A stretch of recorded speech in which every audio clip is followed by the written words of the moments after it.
Hello dear students, आज हम नया टॉपिक स्टार्ट करने जा रहे हैं for class 11th as well as for the preparation of NEET examinations, that is concept of relative velocity and this is the most important topic for analysis of 1D as well as 2D motion when more than one single object और when two objects are moving with respect to each other. ठीक है, तो बेटे सबसे पहले this is the definition. चलिए start करते हैं। The relative velocity of an object 2 with respect to object 1 both are in motion is defined as the time rate of change of position. जैसे velocity is defined as rate of change in position of object 2 with respect to object 1। This is the definition और ये definitions आपको याद रखनी चाहिए। अब देखिए, जैसे मैंने मान लिया let the object 1 is moving with speed या with object is moving with velocity v1 while object 2 is moving with v2। बहुत ज्यादा दिमाग लगाने की आवश्यकता नहीं है, बहुत सिंपल टॉपिक है। आप बिल्कुल प्यार से समझे, सारे क्वेश्चंस अभी सॉल्व होंगे आज के लेक्चर में। ठीक है, moving with 2, then we can write the relative velocity of 1, ध्यान रखिएगा 1 with respect to 2। तो बेटे इसे लिखेंगे V12 is equal to V12 vector is equal to V1 vector minus V2 vector. जिसके रेस्पेक्ट में निकालेंगे उसी को हम माइनस में लेंगे। ठीक है, तो इसी तरीके similarly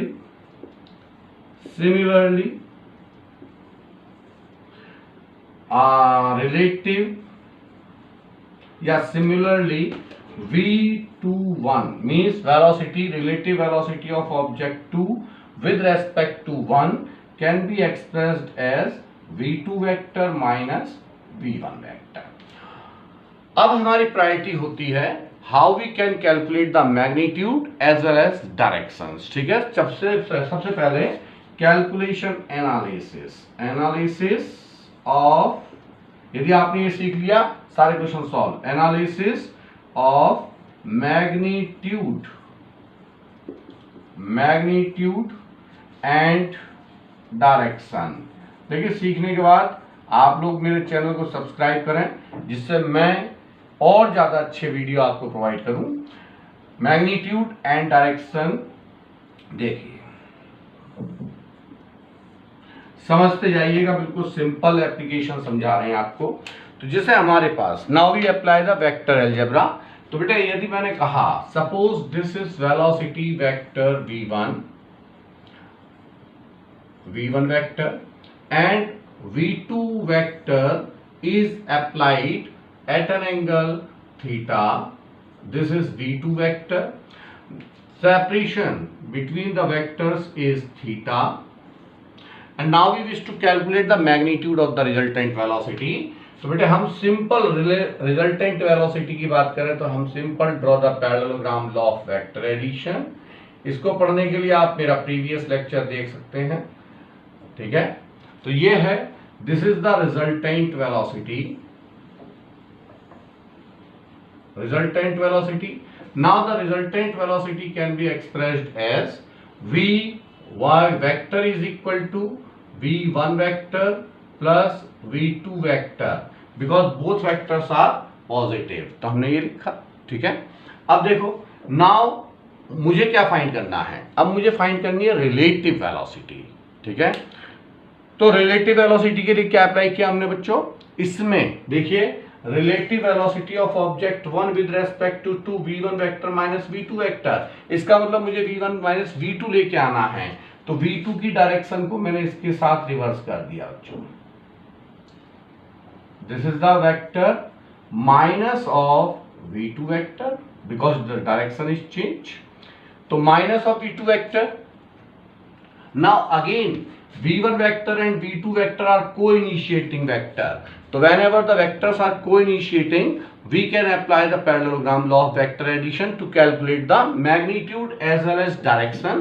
So first of all, draw the resultant by applying parallelogram. इस वाली लाइन को सीधा बढ़ा दिया मैंने, ये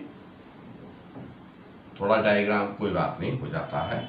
अब ये आ गई।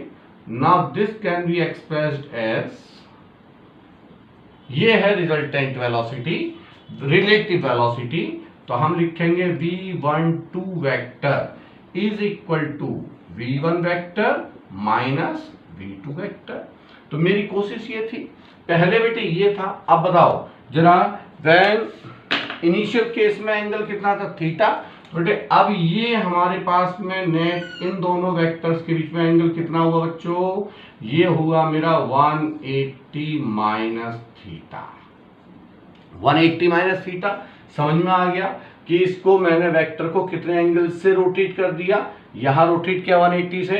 पहले v1 के रेस्पेक्ट पे इसका एंगल थीटा था, अब v1 के रेस्पेक्ट पे इसका एंगल 180 माइनस थीटा है। Now apply the law of parallelogram vector addition. तो बेटा हम क्या लिख सकते हैं, the magnitude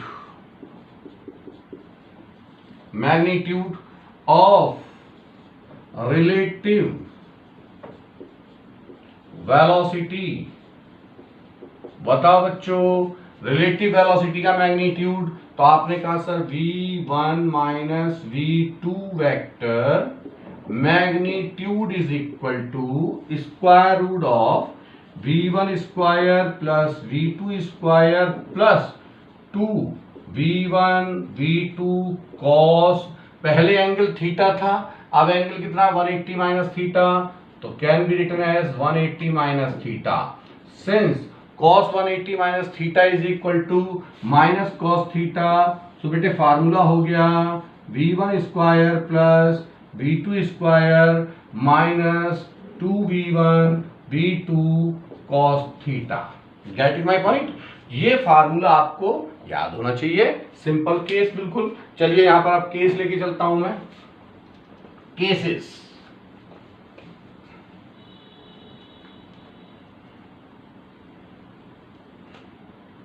case number first, case, ये केस ही आपको याद करने हैं फिजिक्स में। फिजिक्स में जिसके पास केस स्टडी है उसका सिलेक्शन कोई नहीं रोक सकता, ठीक। केस फर्स्ट, केस फर्स्ट क्या कहा मैंने बच्चों कि if both object are moving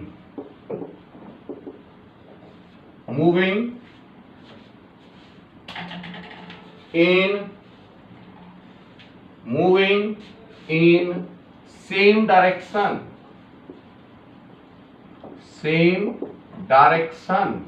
यदि ये दोनों ऑब्जेक्ट सेम डायरेक्शन में मूव कर रहे हैं तो इसका मतलब क्या हो जाएगा, theta is equal to 0 degree.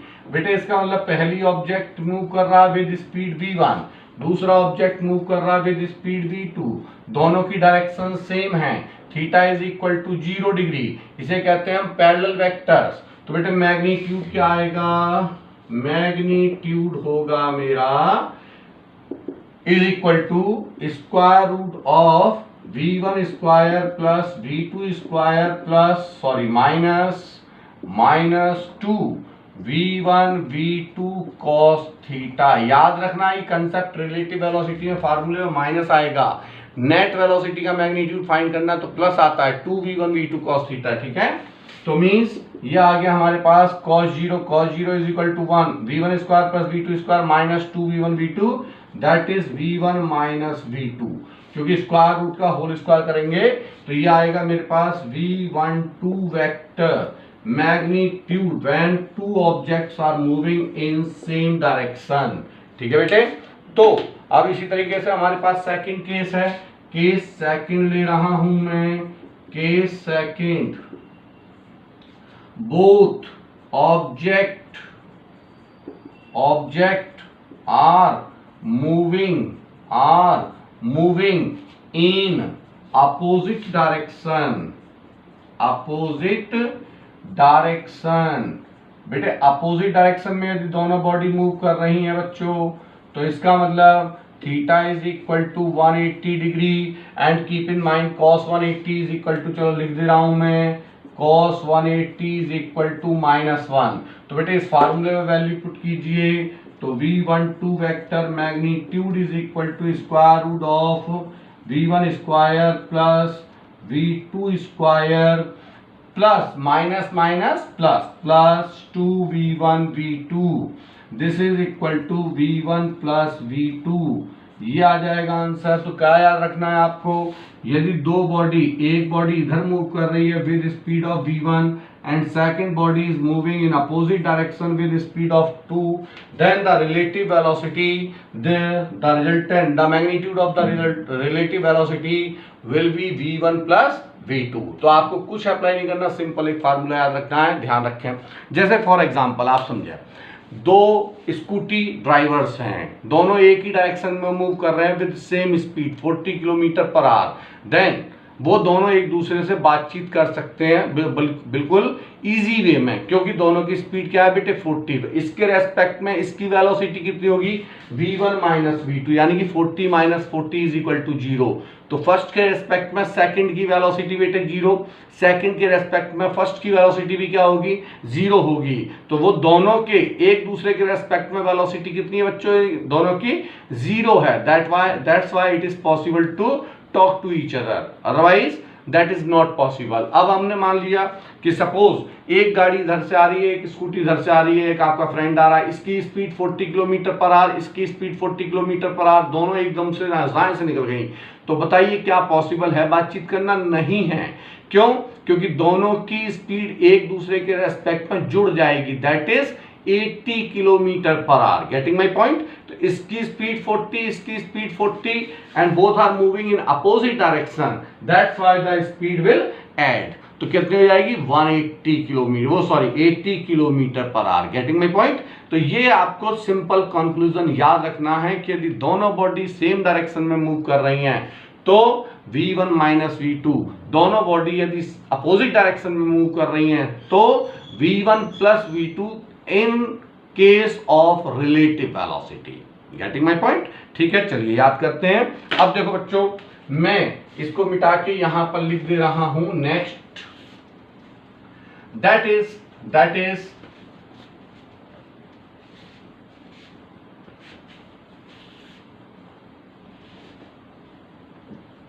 Direction.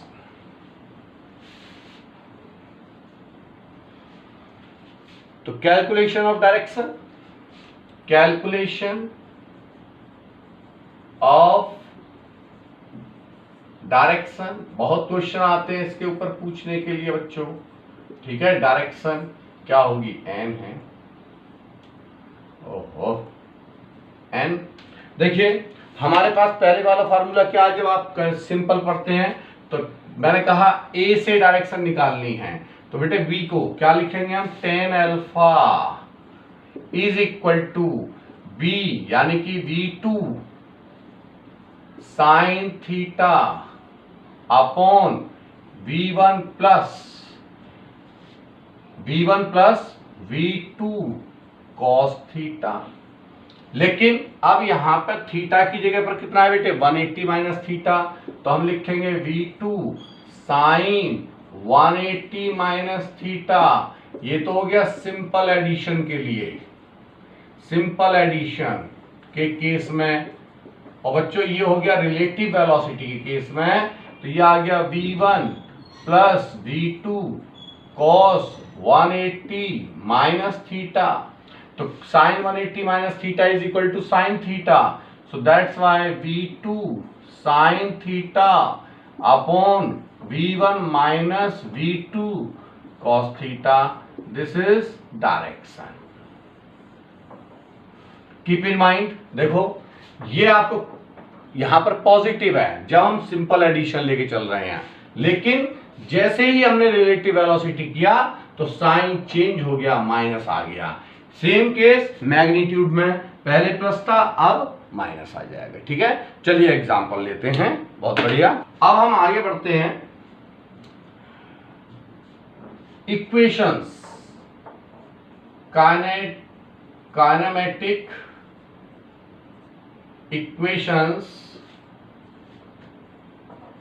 equations for relative velocity, relative motion।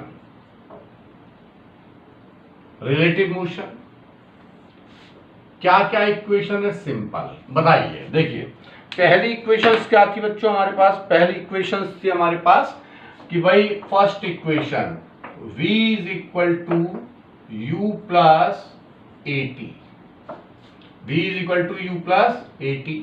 दूसरी इक्वेशंस क्या है हमारे पास? s is equal to ut plus half a t square. Third equation है v square is equal to u square plus 2as। आप सोच रहे होंगे मैंने गैप क्यों दिया? अब देखो जरा, यदि मुझे रिलेटिव की इक्वेशन लिखनी है तो कुछ नहीं करना, simple V R U R A R. बेटा टाइम कभी भी रिलेटिव में नहीं होगा, यहां लिख दो S R U R A R, V R U R A R S R. बन गई इक्वेशंस किसकी? Relative velocity. समझ में आ गई बात? तो these are the equations for kinematic equations for relative motion. चलिए पहला एग्जांपल लेते हैं इसी पर, या आपको इक्वेशन याद करनी आनी, आपको याद होंगी। ठीक, पहला एग्जांपल मैंने कहा, देखिए कि भाई हमारे पास ये एक ट्रेन है, दिस इज द ट्रेन,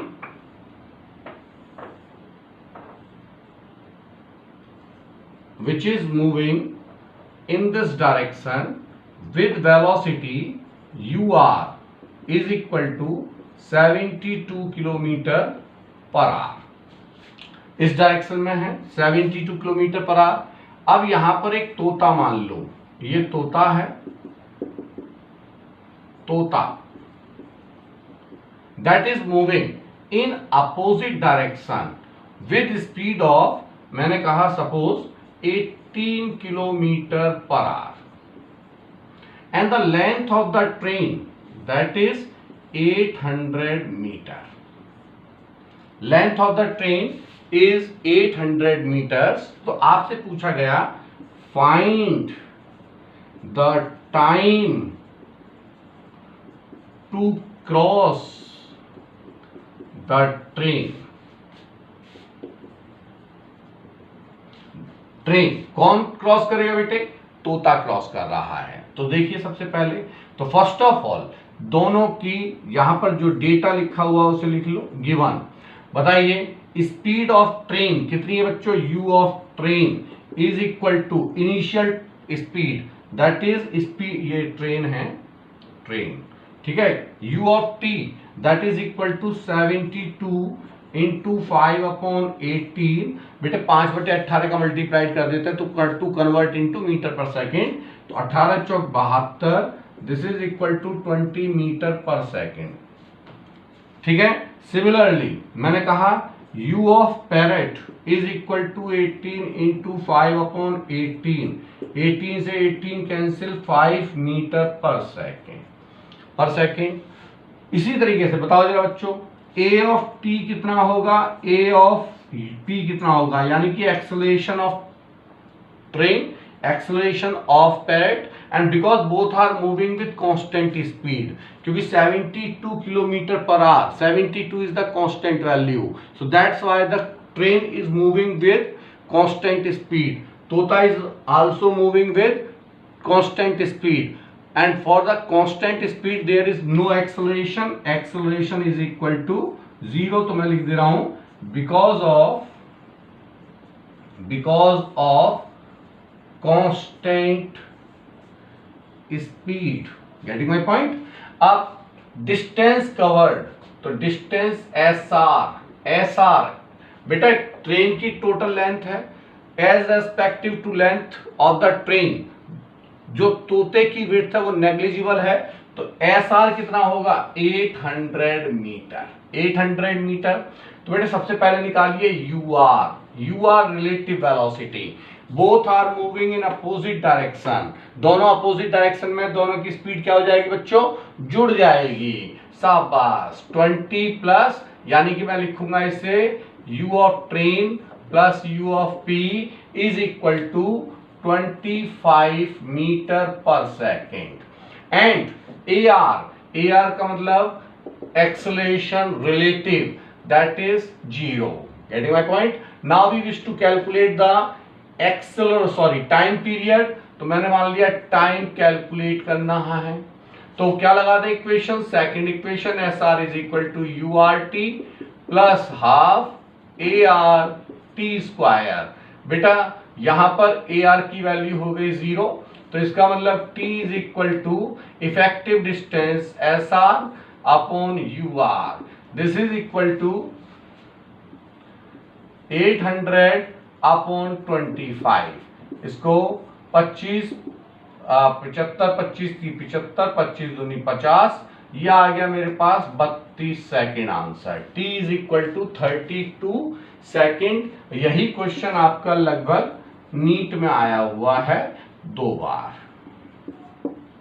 ठीक है, तो इस क्वेश्चन के नीट में आने की फिर से संभावना है। चलिए, बहुत छोटा सा क्वेश्चन था, कोई ज्यादा टिपिकल नहीं था, शायद समझ में आ गया होगा। नेक्स्ट क्वेश्चन करते हैं।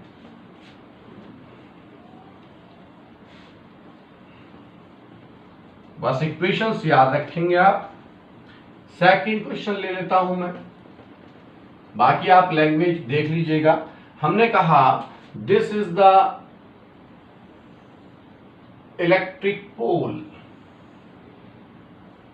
ये हो गया मेरा इलेक्ट्रिक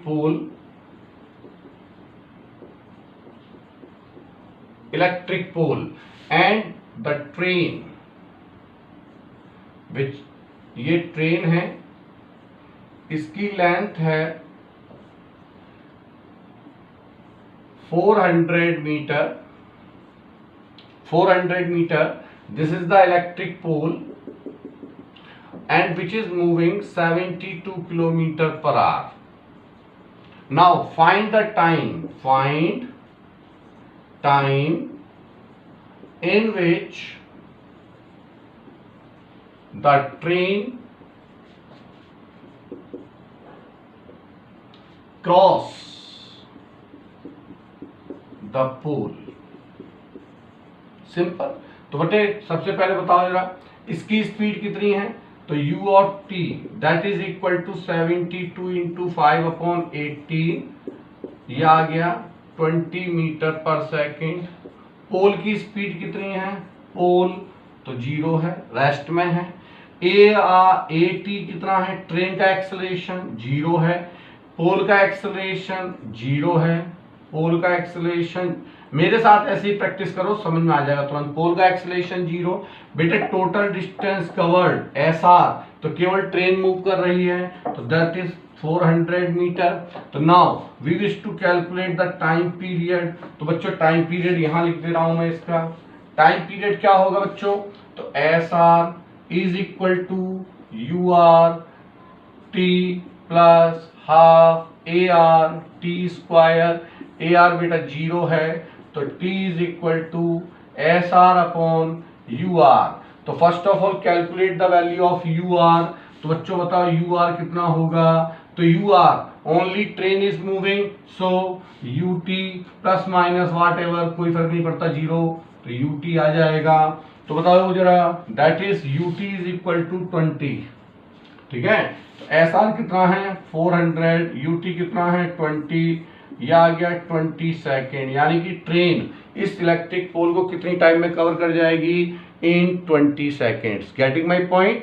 इसी तरीके के क्वेश्चंस आपको मैं नेक्स्ट लेक्चर में देने जा रहा हूं। Thank you.